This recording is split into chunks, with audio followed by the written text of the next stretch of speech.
Mr. Secretary General, Mr. President, Excellencies, ladies and gentlemen, I have the great pleasure to greet Mr. Jens Stoltenberg and Mr. Aleksandar Vucić, in fact, at a very special event, which we did call a special event, but it's also special because we are opening the Belgrade Security Forum more than a week earlier than the real forum is going to happen.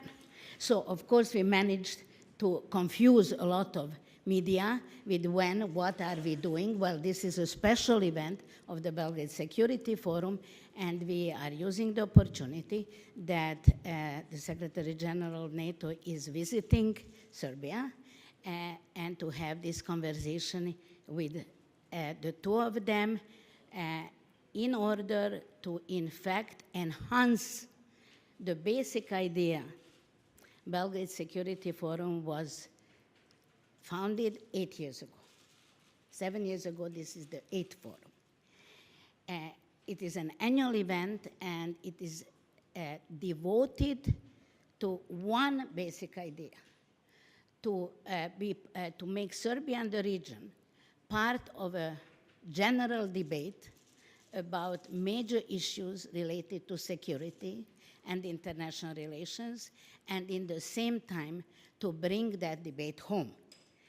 We want to be part of a global conversation because we are part of that world.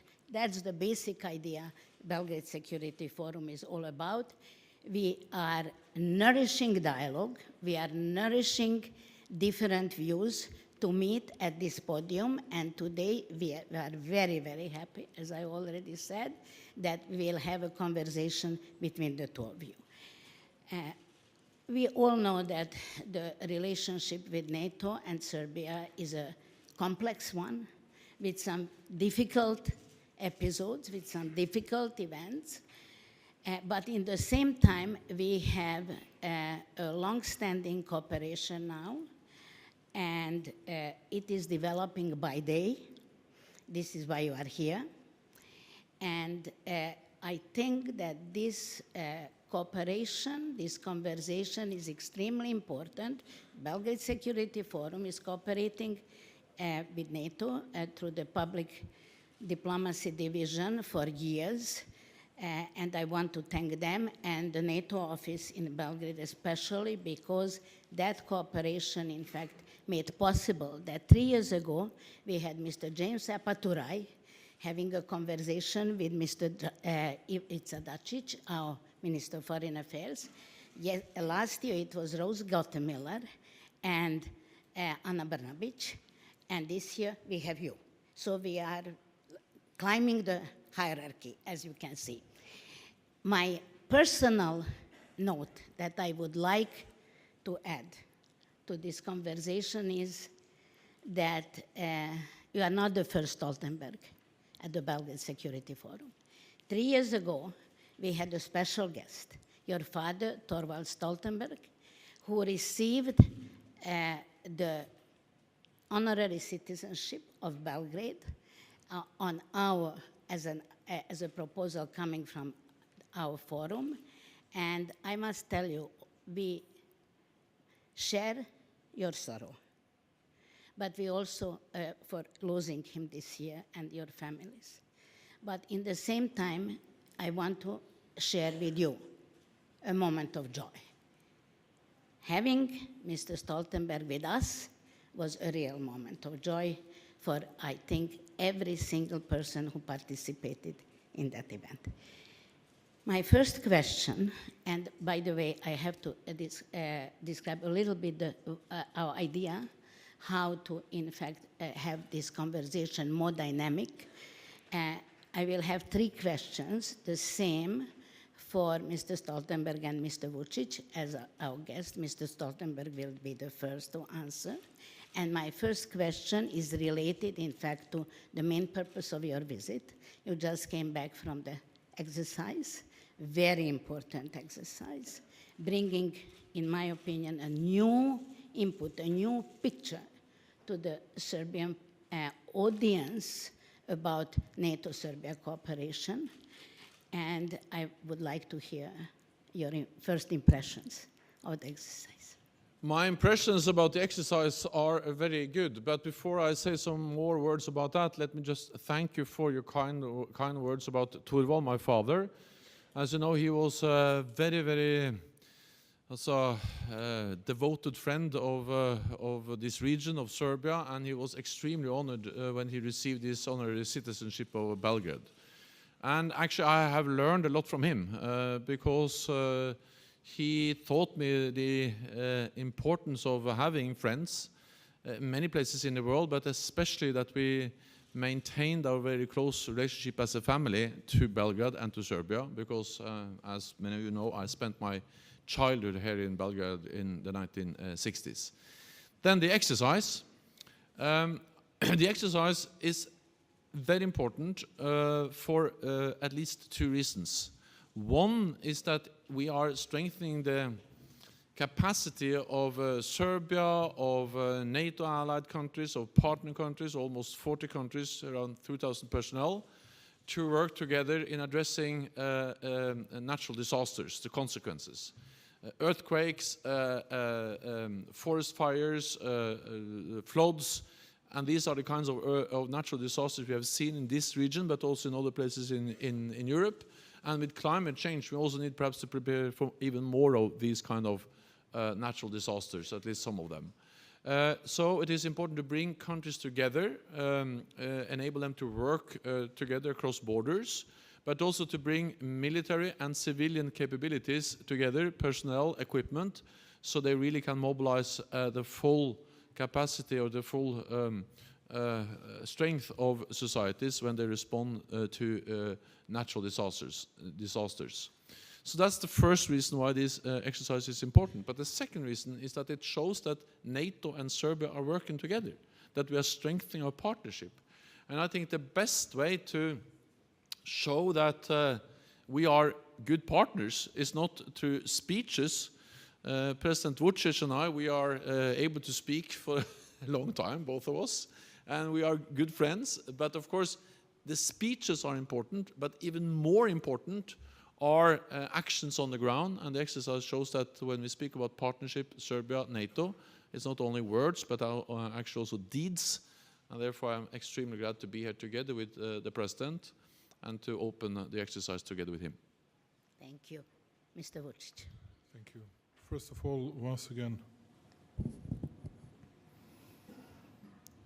wanted to say that Jens Stoltenberg, as a Secretary General of NATO, is very welcome to our country, and he personally is a true friend of Serbia, and there are no doubts about it. You mentioned Thorvald Stoltenberg, and I was honored and privileged to meet him in his apartment in Oslo, and will never forget it, because during that meeting I learned a lot about public diplomacy and possible future steps of Serbia regarding regional crises and how to maintain peace and tranquility in the region. Once again, today's exercise, it was really important. I saw it for the first time. I saw for the first time many things, to tell you the truth. It's something very concrete, you know. I'm not well known about the content of all these words, interoperability and, you know, all these expert words.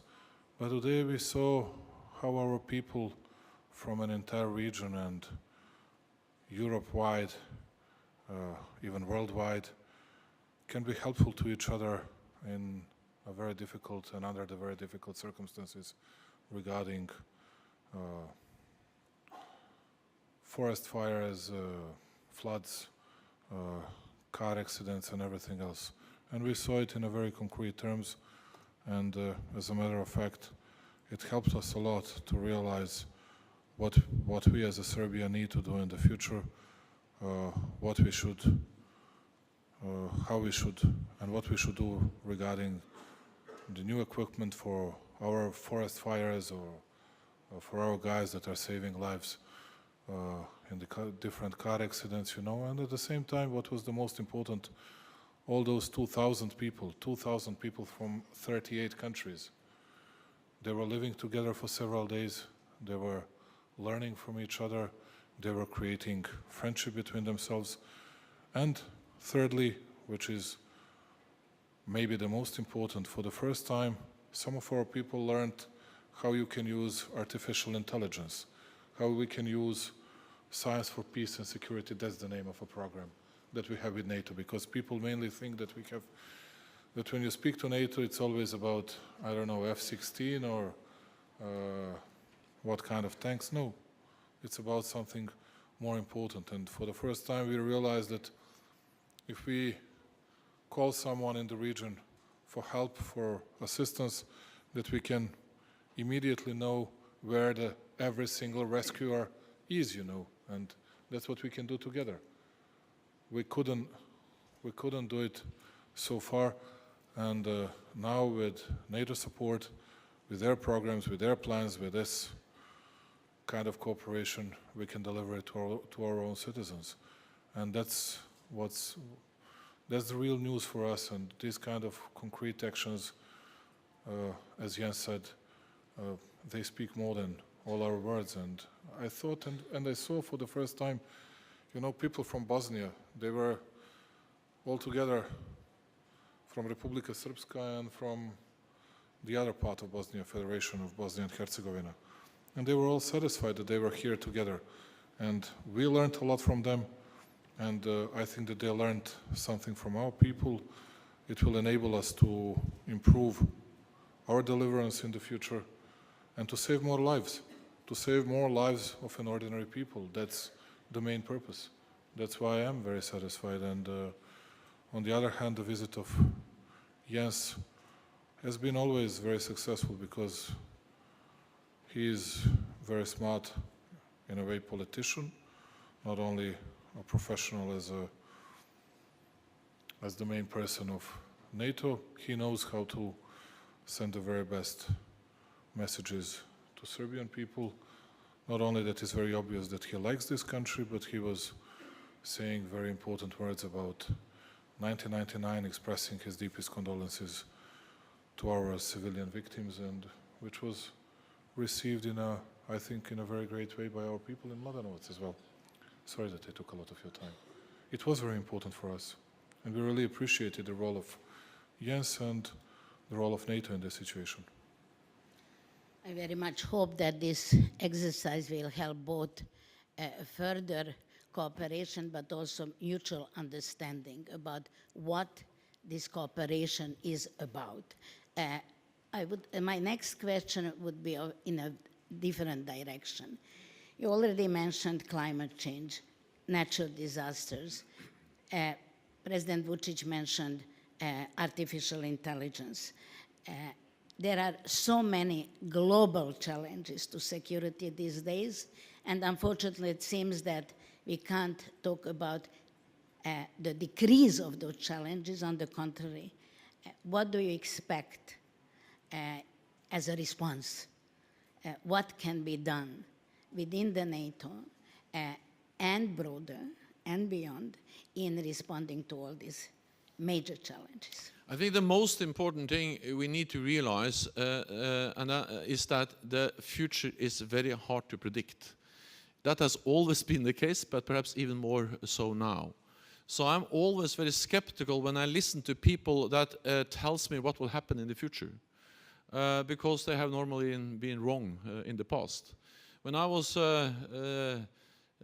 in my previous life, before I became a politician back in Norway, I worked in the Central Bureau of Statistics in Norway. I was an economist trying to predict oil prices, and we were wrong all the time. So therefore, we actually gave up to try to predict oil prices. Instead, we developed a strategy how to deal with uncertainty, how to deal with shifts in oil prices, to have a robust strategy managing uncertainty. And I bring some of the same thinking into the security domain, because very few people were able to predict the Arab Spring. Very few people were able to predict the illegal annexation of Crimea. Very few people were able to predict the rise of ISIS I remember as late as early 2014, hardly anyone had heard about ISIS. And then a few months later, ISIS controlled a large part of Iraq, Syria, and are actually threatening Baghdad. So to try to predict is extremely difficult. So what we have to do is to prepare for the unforeseen and be able to react quickly. And therefore, what NATO has done is that we have increased our readiness, our preparedness, our ability to react quickly if needed, from whatever the direction the threat or the challenge comes. And we have done so partly by increasing the readiness of our forces, partly by strengthening our intelligence services, the way we work on intelligence, strengthening cyber, and also dealing with what we call hybrid threats. And we see all of these challenges at the same time. We see a more assertive Russia, illegally annexing Crimea. We see turmoil to the south, terrorism, ISIL, but we see also more and more threats and challenges within cyberspace. The last thing I will say about this is the following, is that one of the challenges we are faced with is that it's harder to distinguish peace from war or conflict from stability. There is a more blurred line. I grew up in decades after the Second World War, and in Norway, where I come from, we knew exactly when it started. It started the 9th of April 1940, and it ended the 8th of May. And it took place in some specific countries, in Norway, but not in Sweden. Now, it's very hard to say when did the war against ISIL start. It's hard to say when it ends, and it's actually hard to say exactly where it takes place. It takes place in Iraq and Syria, but also in Asia, in North Africa, and in cyberspace. So we have to accept that we also live in a time where we are faced with what we call below Article 5 aggressive actions. For instance, the use of a chemical nerve agent in UK, or cyber attacks against our democratic institutions, or hybrid warfare, as we saw in Crimea. So be prepared for the unforeseen, increase your readiness. That's the best way to prepare for the future. Thank you. Mr. President, how can Serbia Ask Jens once again. And please ask him, I'm happy if you have a question. No, you should ask Jens once again about this, because we are too small, to discuss these global issues. What can I say about climate changes? Yeah, we can support all the efforts done by international community, but our industry, our economy is still too weak that we can play an important role. But as a member of international community, yes, we do our very tiny, very small contribution to that. But we can mean something in these kind of regional frameworks, and that's what is reserved for us. Yes. But speaking about something that Jens was mentioning, I would add something that we feel, and most probably I'm not right, although I would like to hear his opinion on oil and the other commodities prices. That would be very good for us to hear it. In a way, we would be able to plan it much better, what we're going to do with our economy, how we're going to deal with these issues.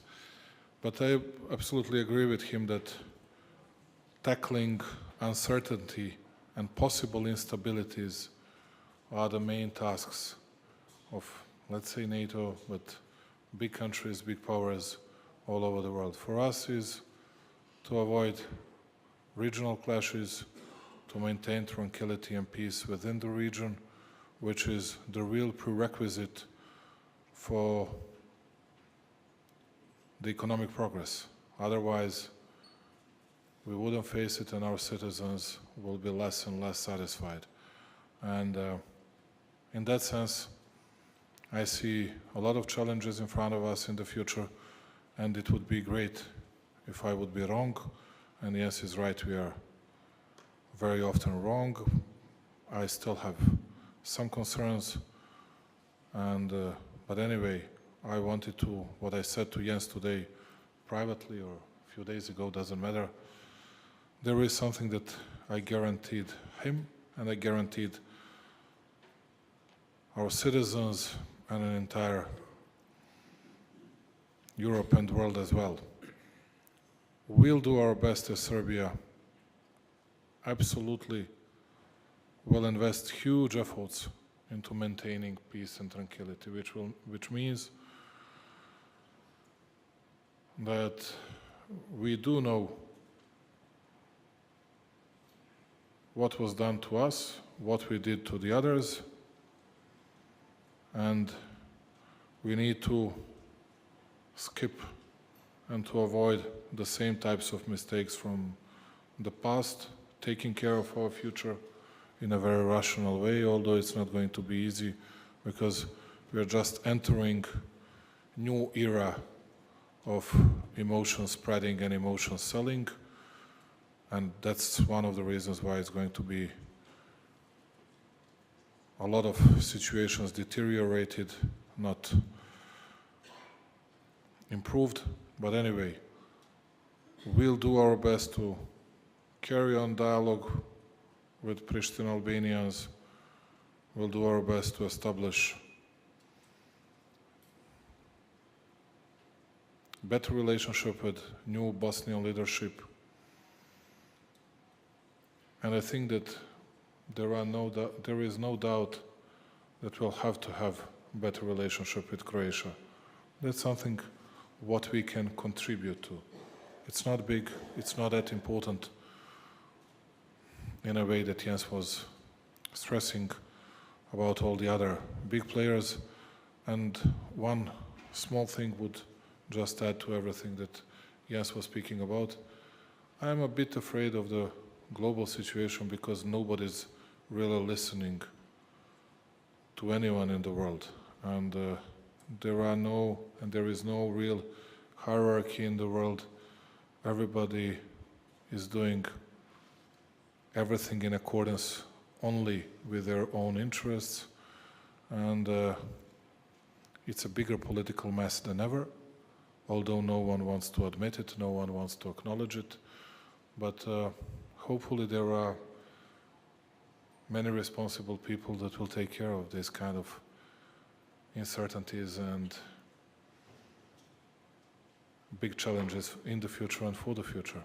From our point of view and from our side, we'll do our best to not to create big headaches for big powers, but firstly and mainly and most importantly, not to create any sort of headaches to our own people, to secure our own people's future and to create better economic environment, to be able boasting ourselves of boosted economy, growth rates, better attraction of foreign investments, and that's something that's recently been reachable for Serbia, and hope that we're going to do it even in a much better way in the future.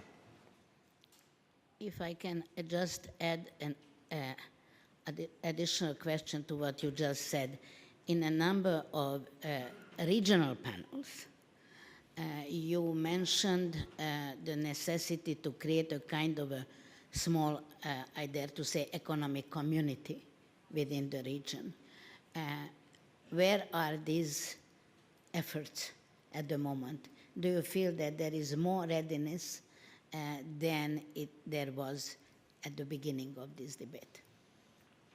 I'll do my best to be as brief as it is possible. I don't know whether Jens knew it or not, but I think that Telekom Serbia wanted to buy Deutsche Telekom shares, if I'm not mistaken, in Albania, and they had a very best bid, but the Minister of Telecommunications from Albania didn't agree on that because he was saying that Serbia was not very welcome in investing into that part of telecommunicating system in Albania. I'm going to speak to Edi Rama today or tomorrow, and hopefully we'll overcome this situation. But my most important political idea is to create unique market in an entire Western Balkan region. And not only that, it means that we should create very similar or almost the same subsidies and incentives, that we should have the same tax policies. That would attract a lot more investors into all our countries. Serbia today has 56% of overall investments in the Western Balkans. We would get more and they would get much more if we do so. And I will never give up on this, and I think that we'll be able to agree on this with Bosnia. So far we had only positive responses from Albania before this case, and Edi, he always agreed on this issue with us. I spoke recently with President Đukanović on this issue. I think that we'll get his support on this. I talked to Zaev, as I said recently, and then we'll have to do it with Pristina, and that's it. It's something that will work much better for the sake and for the benefits of all our people in an entire region. That doesn't matter who provided or who started speaking about this idea. I think that Rama and I myself discussed that for the first time when we met each other, but it's good that it's recognized by European Union, and it's good that we can carry on our talks on this. That's the real future. That's what we need to do. Doesn't matter who's going to be a part of European Union within 5 years or 10 years, and who will need 20 years for that. Before that, we need to do something for our citizens, and that's something of the biggest significance for all of us. Thank you. Mr. Secretary General, you already mentioned several times during this last visit, the actual visit, some of the major regional challenges that President Vucić just addressed.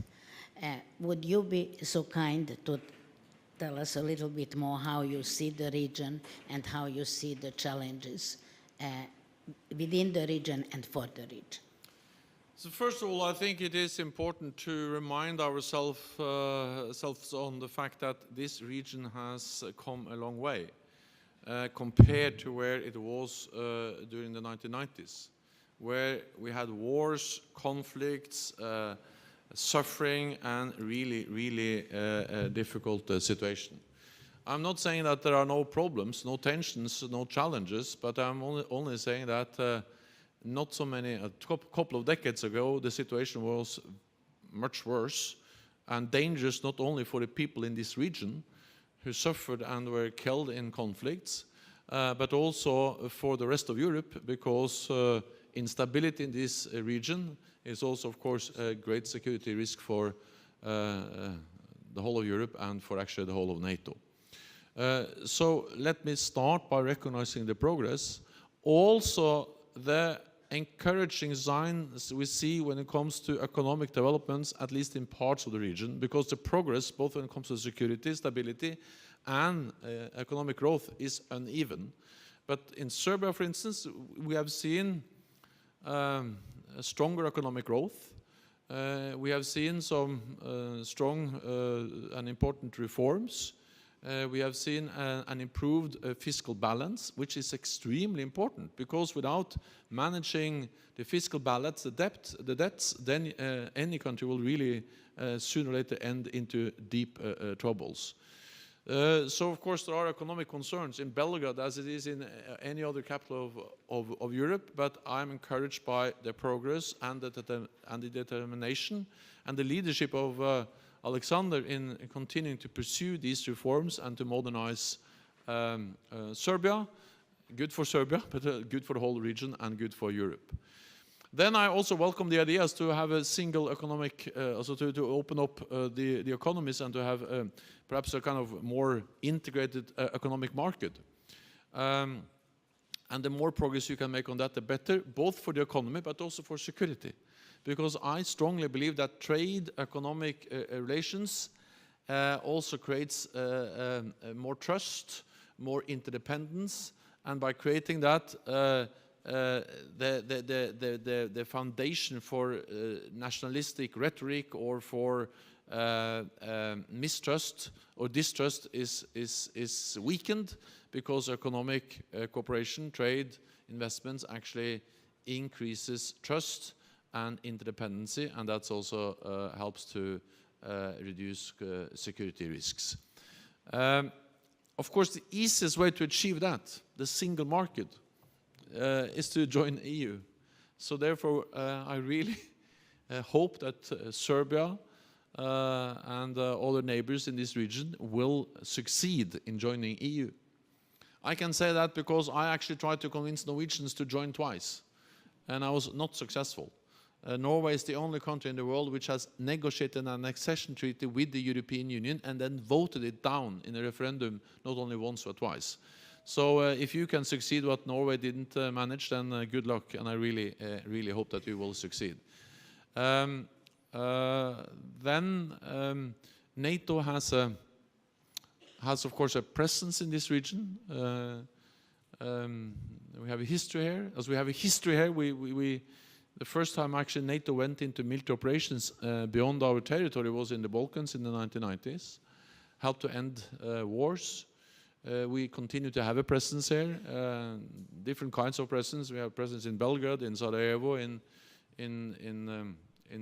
Skopje, and of course we have KFOR, which is there to protect all communities, of course also Serbs, and to help to keep a safe and secure environment.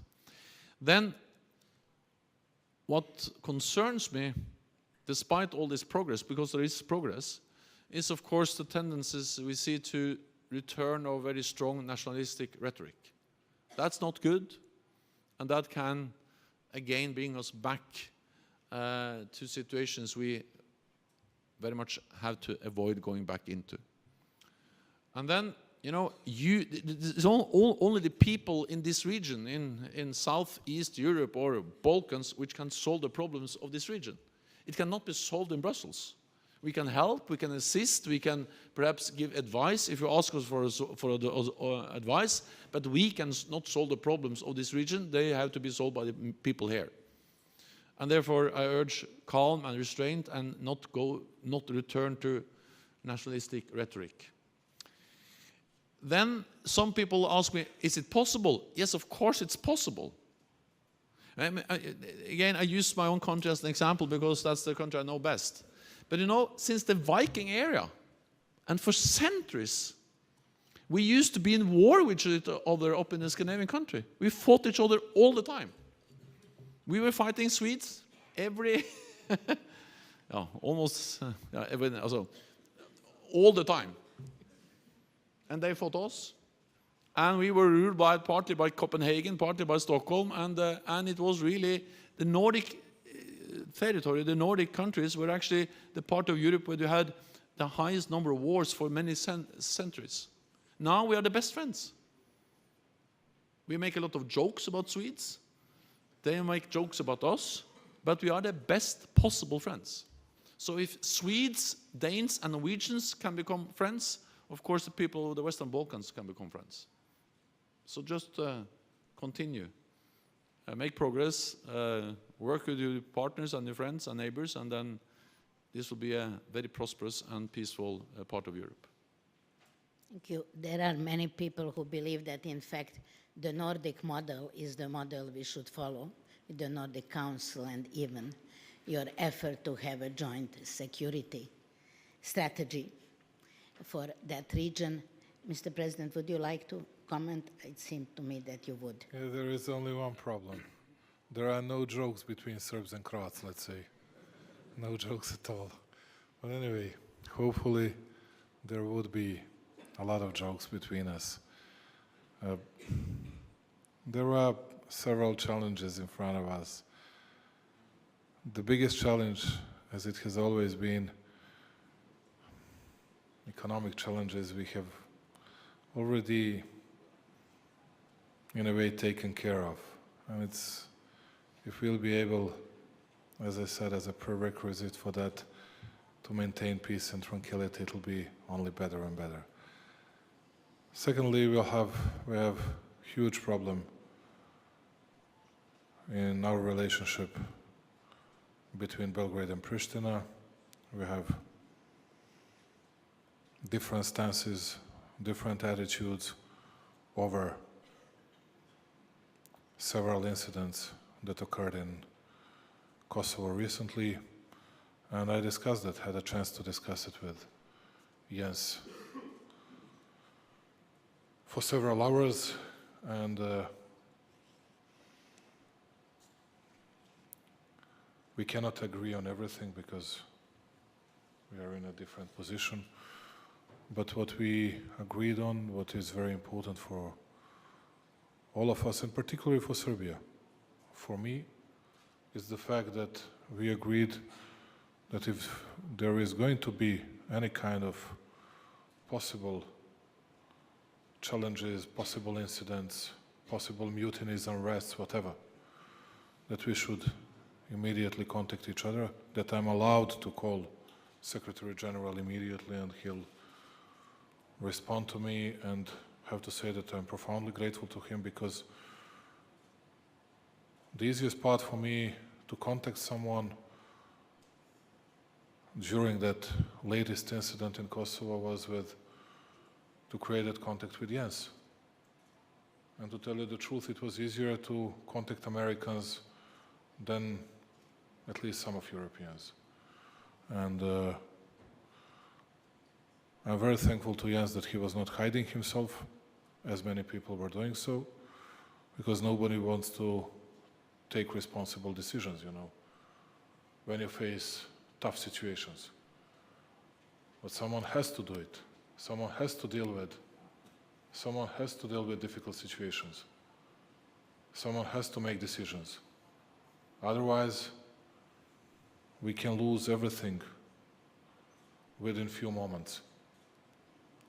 And hopefully we reacted properly, and we avoided bigger problems in north of Kosovo. Still, of course, we see differently the role of NATO in 1999. It's justified by our friend Jens in a different ways. We think that there is no justification for that, but we need to live, and we need to see what we're going to do in the future, and we need to put more things on a rational level. That's what we need to do. And I think that what we've been organizing in the last several years it has always been helpful to Serbia. It really has been very helpful to our country, and that's what our people need to hear. I don't know, whenever I say something good about today's exercise, people would say, "You, Vucić, go to hell, you're a biggest traitor," or something like that. Okay, whatever you say, but do we have some benefits from that? Yes, we do. If something happens to you or to your kids, if some of you will have a car accident, our people will save you much easier than they were doing it before. And that's what we need to work for. And to tell you the truth, there is nobody else that we can lean on, that we can rely on in Kosovo. Jens was saying we are there to protect all the communities, including Serbs. I think that there are only Serbs to be protected in Kosovo. It doesn't matter. Whatever he says about it, whatever I say about it, the fact is that, after all, they need to protect Serbs. I don't care how he's going to call it. Or he shouldn't care how I'm going to name it, or no, that's the content. And that's what is very important. And to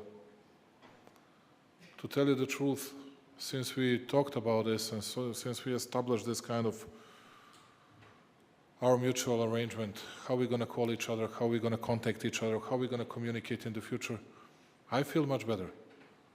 I feel much better because, after all, people in Serbia will always accuse myself saying, okay, you did nothing for your people in Kosovo.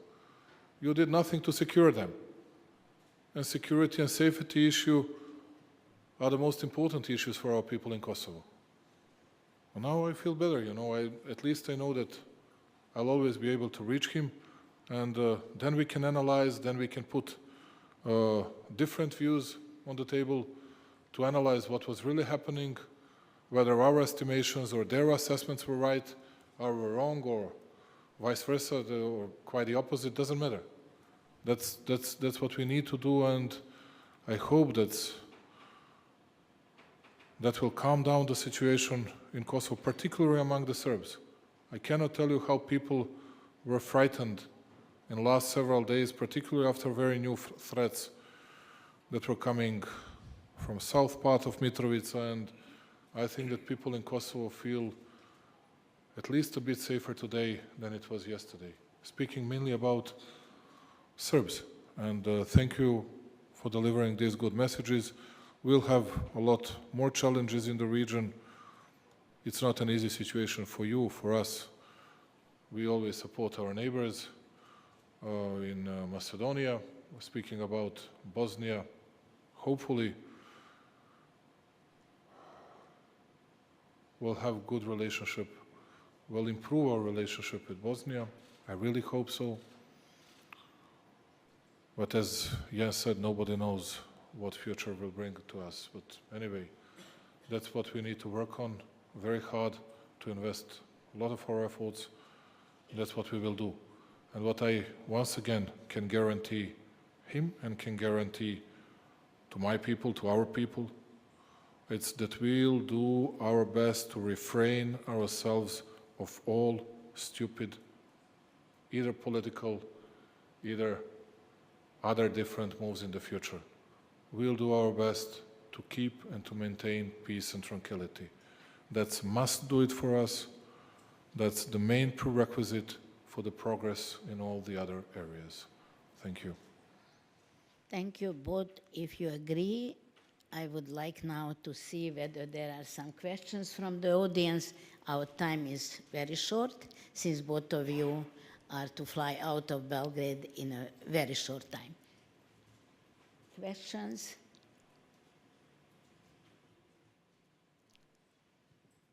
There is the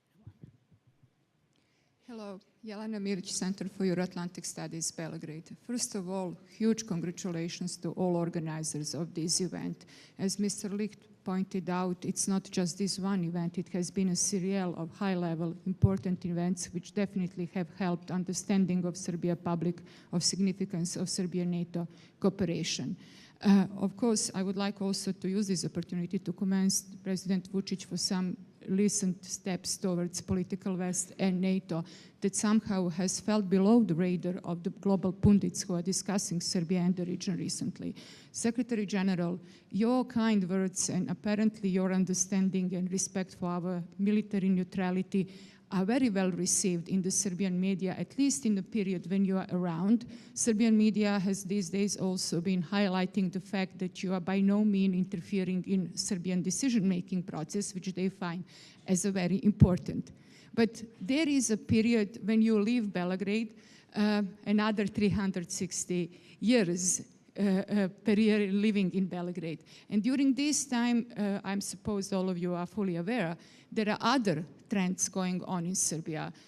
From where I stand and from Center for Euro-Atlantic Studies stand to us the fact that indicted war criminals, even those who have actually committed and are sentenced for them, crimes in Kosovo, because of which NATO and the Western community were forced to undertake very unpopular measures and radical ones, are frequently on national TVs, on TVs with national frequencies, which are public good, actually, of Serbia, and so on. There is another huge trend, 2 years of campaign of alleged epidemic cancer that is shaking Serbia, caused allegedly by the usage of depleted uranium. The narrative, the fake narrative, goes even further on. Allegedly, NATO has committed ecocide in Serbia, etc., etc. So how those two conflicting and totally opposing realities contribute to your overall assessment of Serbia-NATO partnership and chances for sustainable and honest cooperation in the future? And is the strategic silence coming even from NATO officials and from almost literally everybody in this hall here, is this a strategy? Because if it is, I'm a little bit concerned that it's going to kick us back. We are facing the 20th anniversary of NATO bombing, and Russians and Chinese are already preparing themselves, it's not a secret, they are bragging about it, to produce a serial of documentaries and art films that are, I think, going to cause a huge damage that can be rectified by 3 or 4 days of decent, honest debate and assessments of all benefits of Serbia-NATO cooperation. Thank you. Thank you so much. If I could respond to that. So first of all, I think it is important to look into what happened in the future, and therefore, and not because I think we will always agree, but to be honest about that and to have all the issues on the table, I think that's a good thing. And therefore, I have answered questions, for instance, on this depleted uranium many times, including in Serbia, and we made. So this was before I arrived in NATO. This was back in '99, and there was there was a study, and we had independent scientific assessments, and they concluded that there were no lasting health damages because of depleted uranium. Depleted uranium is a very dense metal, which some allies use in ammunition, and it was also studied by the UNEP, the UN Environmental Program, reaching the same conclusion as almost 20 years ago. I am not silenced. I answer all these questions every time I ask whether it's in Serbia or in Brussels or whatever, or wherever. But my message is that we have to learn from history. We have to be honest about history. I have also expressed my condolences to those who lost their loved ones. But we should not be imprisoned by history. So now we need to move forward. We need to work together. How can we achieve more together? And the exercise today shows that we can do a lot together. Helping to protect people, to save lives, develop advanced technology. Aleksandar mentioned artificial intelligence, robotics, and so on, and make sure that rescue workers from Serbia can work together with rescue workers from Bosnia and from Norway and from UK or from the United States and many other countries. So we should not forget about the future, but at some stage we need to be able to move forward to the benefit of all of us. Then on the neutrality of Serbia, you know, for me it is extremely important that NATO will never, and we have never done that, try to force a country into the alliance.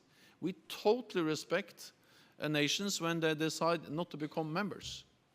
And I spoke about the Swedes. They have decided not to aspire for membership. We have the best possible relations to Sweden, Finland, as our closest partners, and they don't want membership in NATO. Perhaps because Norway is there, I don't know, but at least they're not aspiring for membership. We totally respect that, but we welcome very much that we are able to work so closely with Sweden as a partner, respecting their neutrality, and we would very much like to work even closer together with Serbia as a partner, respecting the neutrality of Serbia. We have time for another question here, and that's it. I'm sorry. I wanted to say a few words about this, but it doesn't matter. Would you like to just say something? That last question, then I'll use it. Good. Okay. Sonja Stojanović-Gajić, Belgrade Center for Security Policy, one of the co-organizers. 2 brief questions for Mr. Stoltenberg. You mentioned hybrid threats and readiness for unpredictability.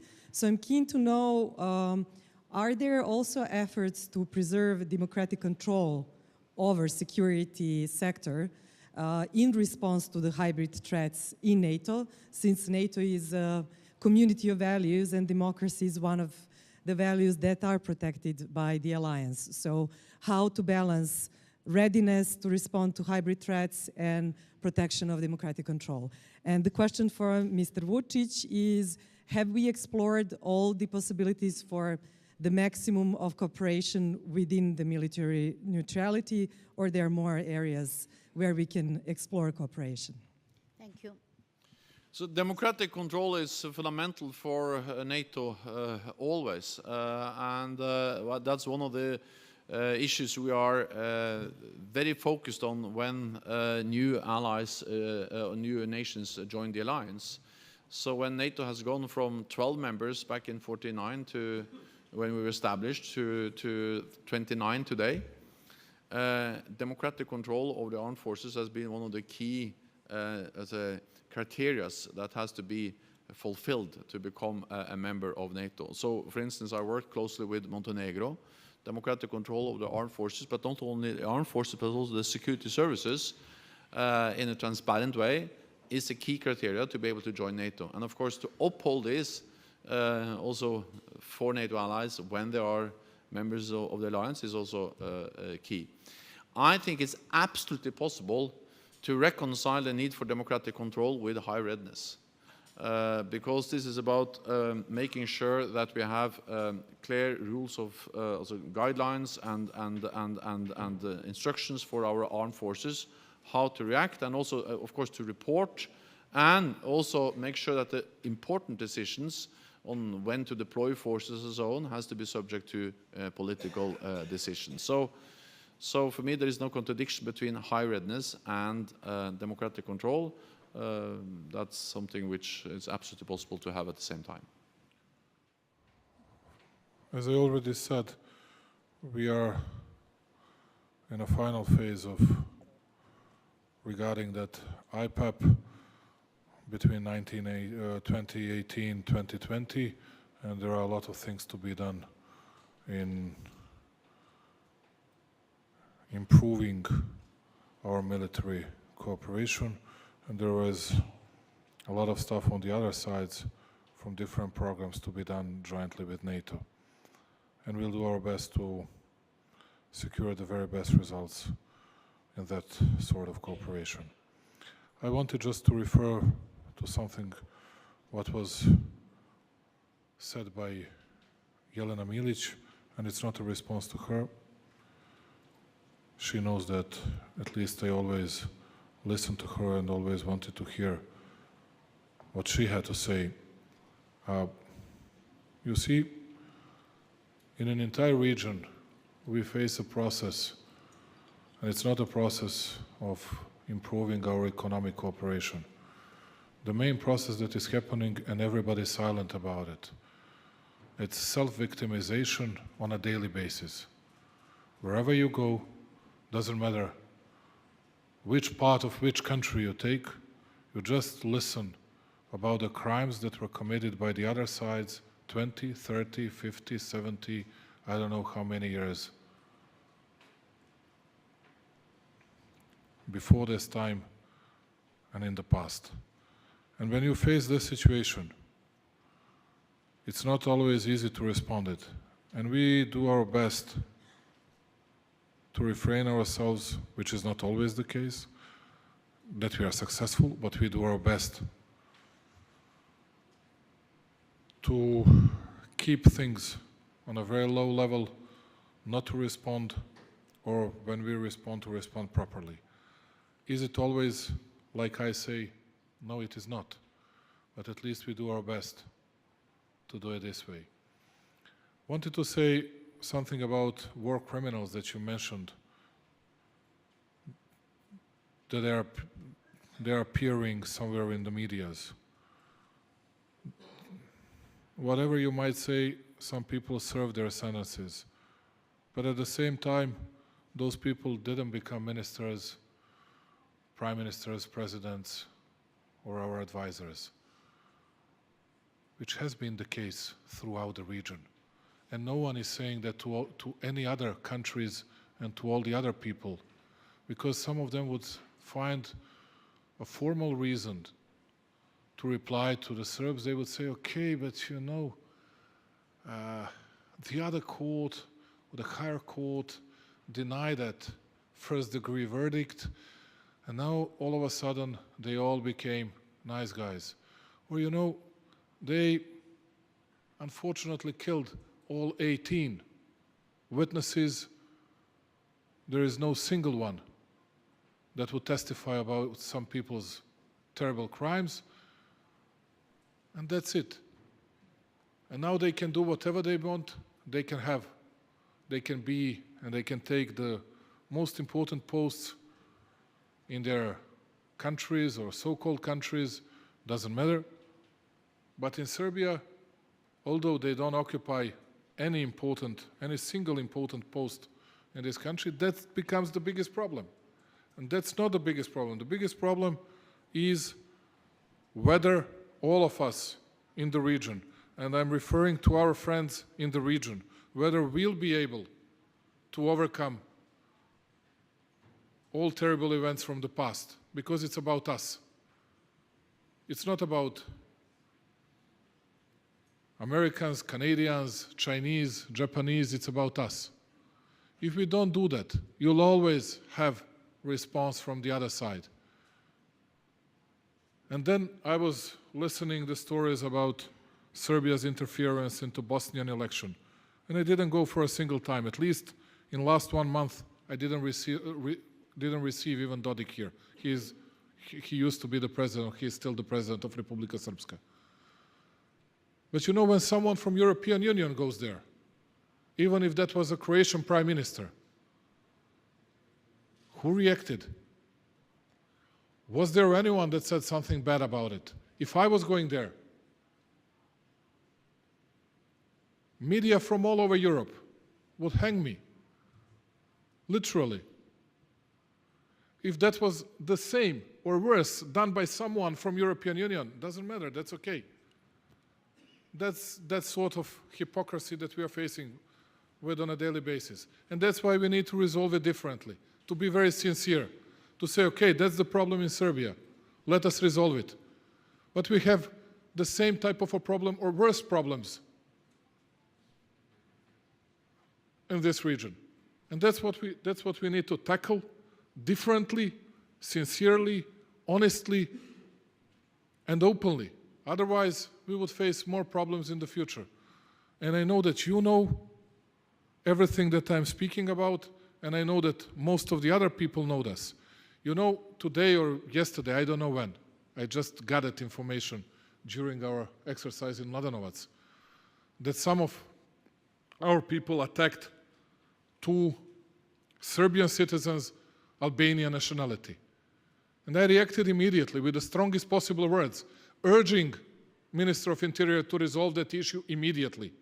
That's something that should never happen in this country.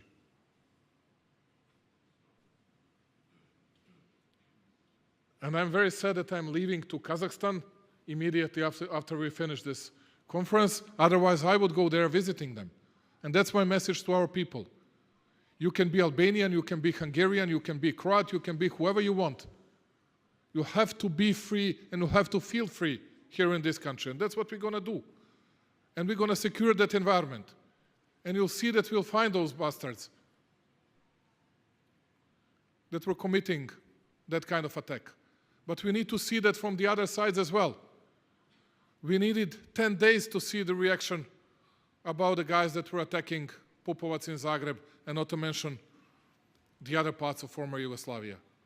Sorry that I was, in a way, replying in a bit more passionate way, but it's not that simple. It's not that simple. Everything's connected, everything's related, and we are all related to each other in this region, and that's why we need to sit together, always. And that's what I was saying to you, Jens. Did I surprise you with something in Kosovo or doesn't matter where else? No, just we need to speak to each other. If you want to go somewhere, let us know. If we want to go somewhere, I'll let you know. We don't need any further surprises in the future. We need to work together. We need to build trust and confidence, not to ruin it on a daily basis. Not on a daily basis. I was speaking about us and regional countries. That's it. Sorry that I took a lot of your time. Thank you. No, I am worried about your planes. As far as time is concerned, we would have more time, but you don't have more time. On behalf of the entire audience and those who will watch, I'm sure, some of the parts of this debate, this conversation, I want to thank you for being sincere, for being ready to both refer to the legacy, but what is very important, to the future of cooperation and mutual understanding. Those two, in my opinion, are the most important interrelated processes that we need to follow both in the region and broad, and of course between Serbia and NATO. And once again, it was good to be your moderator today, and thank you for opening the Belgrade Security Forum this year in such a way.